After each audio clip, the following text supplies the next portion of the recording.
Students, previous lecture में हमने chemical kinetics में थ्योरी ऑफ रिएक्शन रेट के अंतर्गत कोलिजन थ्योरी के बारे में पढ़ा था और उसकी शॉर्टकमिंग्स के बारे में पढ़ा था। और जो शॉर्टकमिंग्स थी उसको दूर करने के लिए एक नई थ्योरी दी गई which is known as transition state theory और एब्सोल्यूट रेट थ्योरी और एक्टिवेटेड कॉम्प्लेक्स थ्योरी। इस थ्योरी में हम पढ़ेंगे स्टेट थ्योरी क्या है कि सबसे पहले इसको आयरिंग और उसके जो साथी है कोलैबोरेटर्स है उन्होंने 1935 में उसको ट्रांजिशन स्टेट थ्योरी के बारे में बताया। और इस थ्योरी के अनुसार ये थ्योरी जो है स्टैटिकल मैकेनिक्स पर बेस है और इस थ्योरी के अनुसार कि एक पर्टिकुलर एनर्जी वाले रिएक्टेंट मॉलिक्यूल प्रोडक्ट में बदलने से पहले एक हाई एनर्जी वाला एक्टिवेटेड कॉम्प्लेक्स बनाते हैं जो अभिकारक अणुओं के साथ में साम्य अवस्था में रहता है और इसकी एनर्जी हाई होने के कारण एक्टिवेटेड कॉम्प्लेक्स क्या होता है अनस्टेबल होता है और डिकम्पोज होकर प्रोडक्ट में कन्वर्ट हो जाता है। तो अभिक्रिया की गति जो है एक्टिवेटेड कॉम्प्लेक्स के प्रोडक्ट में जो डिकम्पोजिशन होता है उसके बराबर होती है। जितना मतलब स्पीड से वो प्रोडक्ट में डिकम्पोज होगा एक्टिवेटेड कॉम्प्लेक्स वही उसकी रेट ऑफ रिएक्शन होगी। तो एक्टिवेटेड कॉम्प्लेक्स की जो फेज है उसको कहते हैं ट्रांजिशन स्टेट।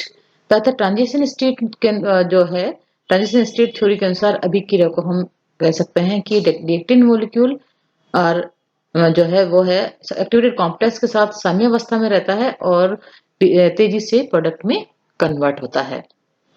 तो आयरिंग ने बताया कि जो change in the potential energy of the reactant as they approach from infinite separation and change into the product at zero potential energy known as transition state theory.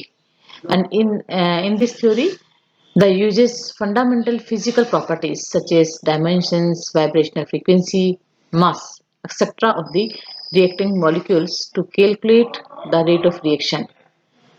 इसलिए इस इक्वेशन को absolute reaction rate theory भी कहते हैं क्योंकि इस theory के अंतर्गत फंडामेंटल फिजिकल प्रॉपर्टीज है जैसे कि वाइब्रेशनल फ्रीक्वेंसी है, द्रव्यमान है और डायमेंशंस है, इन सबको इसके अंदर कैलकुलेट करते हैं। तो उसको कैलकुलेट करके अभिक्रिया का वेग को निकालते हैं। इस रिएक्शन को या इस थ्योरी को एब्सोल्यूट रिएक्शन रेट थ्योरी भी कहते हैं। And the theory consists two steps. First is the formation of rate equation. Describe the equilibrium between reactants and activated complex. ये पहले बताता है कि जो इक्विलिब्रियम रिएक्टेंट और एक्टिवेटेड कॉम्प्लेक्स के बीच में जो साम्य अवस्था है उसको स्टैटिकल मैकेनिक्स के अकॉर्डिंग बताता है। And second the formation of rate equation in terms of characteristics of the transition state complex and reactant. ये दूसरी चीज थर्मोडायनेमिक स्टेट फंक्शंस के आधार पर ये बताता है। इसको हम दोनों चीजों को अलग अलग डिस्कस वन बाय वन करेंगे किस तरह से ये क्या है फॉर्मेशन ऑफ जो है रेट इक्वेशन जो है साम्य अवस्था और ऑफ द रिएक्टेंट और एक्टिवेटेड कॉम्प्लेक्स के बीच किस तरह से बनती है स्टैटिकल मैकेनिक्स को बताएगा। दूसरा थर्मोडायनेमिक स्टेट फंक्शंस को यूज करते एक्सप्लेन करते हैं। Statistical mechanical derivations.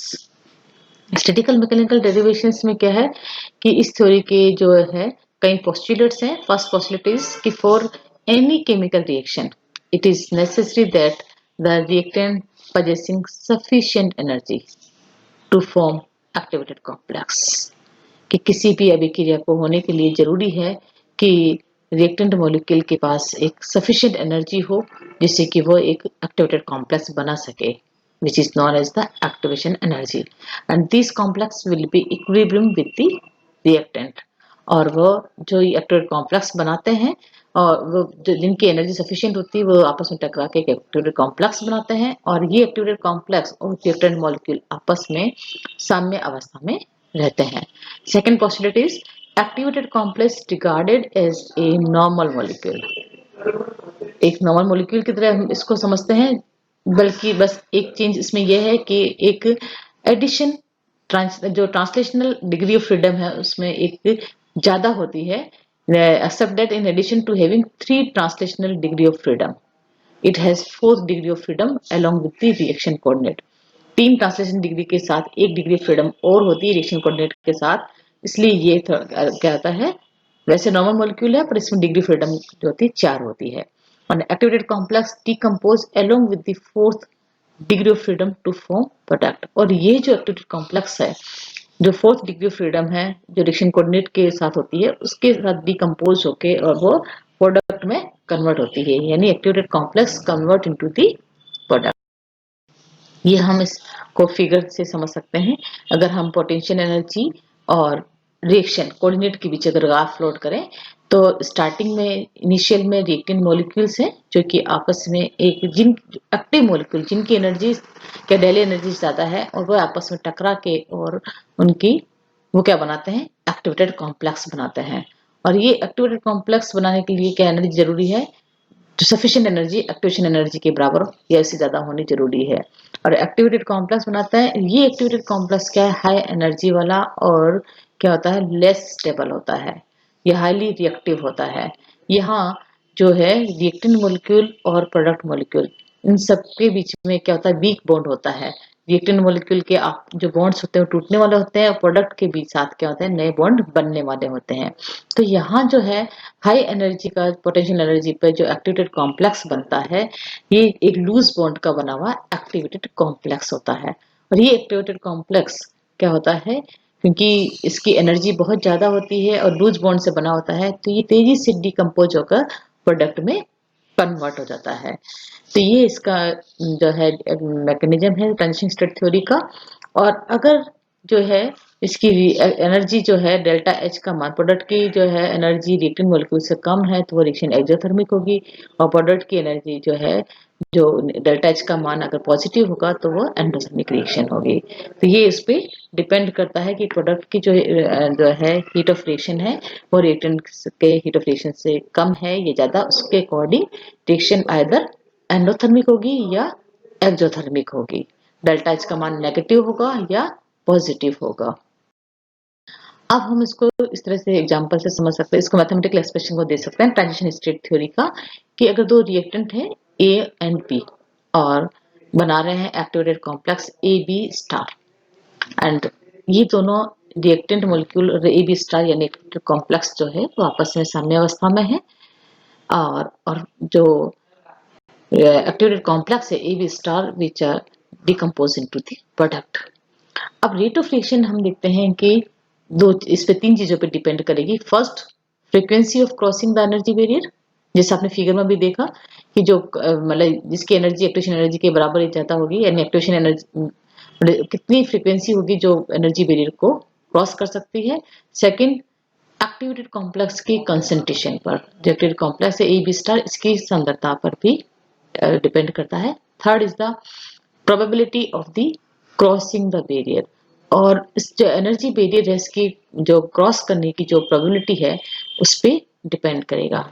ये तीन फैक्टर रेट ऑफ फ्रिक्शन पर, मतलब रेट ऑफ फ्रिक्शन किसी भी क्रिया की गति जो है वो तीन चीजों पर डिपेंड करती है according to the transition state theory. अब हम इसको अलग फैक्टर्स को अलग अलग कैलकुलेट करेंगे, डिटरमाइन करेंगे। फर्स्ट है frequency of the crossing the energy barrier. इसका मतलब है कि number of activated complex crossing the energy barrier in per unit time, प्रति इकाई समय में कितने नंबर ऑफ जो एक्टिवेटेड कॉम्प्लेक्स है जो कि एनर्जी जो बैरियर को क्रॉस करते हैं, वो होगी frequency of the crossing the energy barrier के बराबर। नाउ फ्रीक्वेंसी ऑफ क्रॉसिंग है which is equal to the mu bar upon del. तो ये म्यू बार क्या है, velocity of the activated complex, del हमने दिखा रहा है length of the reaction coordinate at the top of the energy barrier. जैसे आपने अभी स्लाइड में देखा था, फिगर में देखा है कि जो इसकी एक्टिवेटेड कॉम्प्लेक्स के जो एनर्जी बैरियर है उसकी लेंथ पे रिएक्शन कोऑर्डिनेट के साथ में और उसकी वेलोसिटी, इन दो चीजों पर डिपेंड करेगी frequency of the crossing the energy barrier. Now according to the kinetic theory of gases हम जानते हैं कि एवरेज वेलोसिटी का मान होता है mu bar is equal to the root k T upon 2 pi m के बराबर होता है। और ये मान जो है हम समीकरण 3 में रख देंगे म्यू बार का मान। Then we get equation number 5, the frequency of the crossing the barrier del bar half k T upon 2 pi m के बराबर होगा। Then we get the equation 5। Second हमको कैलकुलेट करना है, हमने फर्स्ट जो चीज है जो frequency of the energy variate वो हमने कैलकुलेट कर ली क्वेश्चन नंबर 5 से। अब हमको निकालना है second, concentration of the activated complex. Concentration of activated complex का मतलब है कि कितने नंबर ऑफ एक्टिवेटेड कॉम्प्लेक्स है पर इकाई आयतन में in the length of lambda. इसमें लेंथ के साथ में रिएक्शन कोऑर्डिनेट की लेंथ के साथ में कितने जो नंबर ऑफ एक्टिवेटेड पर प्रति इकाई आयतन में कितने एक्टिवेटेड कॉम्प्लेक्स हैं वो उसकी मतलब कंसंट्रेशन ऑफ एक्टिवेटेड कॉम्प्लेक्स के बराबर होगा, यानी A B star is equal to the C star, where A B star is the क्या है एक्टिवेटेड कॉम्प्लेक्स की कंसंट्रेशन है, सी इज द मतलब concentration of the activated complex है। तो इसको हम इस तरह से निकाल लेंगे। एंड हम जानते हैं कि activated complex is treated as a normal molecule. हमने बताया था कि एक्टिवेटेड कॉम्प्लेक्स को हम एक नॉर्मल मॉलिक्यूल की तरह समझते हैं, बस उसमें एक एक्स्ट्रा जो है वाइब्रेशनल डिग्री है वो रिप्लेस हो जाती है ट्रांसलेशनल डिग्री ऑफ फ्रीडम के से। तो और बाकी वैल्यू ऑफ ट्रांसलेशनल जो फंक्शन है वो रिएक्शन कोऑर्डिनेट यानी लेंथ एल के उसके बराबर होती है, यानी 2 पाई एम के T half upon lambda upon H के बराबर होती है। यानी इसमें एक जो है ट्रांसलेशनल डिग्री है, वाइब्रेशनल डिग्री है जो ट्रांसलेशनल डिग्री ऑफ फ्रीडम से रिप्लेस की जाती है और वो उसकी रिएक्शन कोऑर्डिनेट की इक्वल होती है। Where h is the Planck constant है, के बोल्ट्जमान कांस्टेंट है, m effective mass of the activated complex है।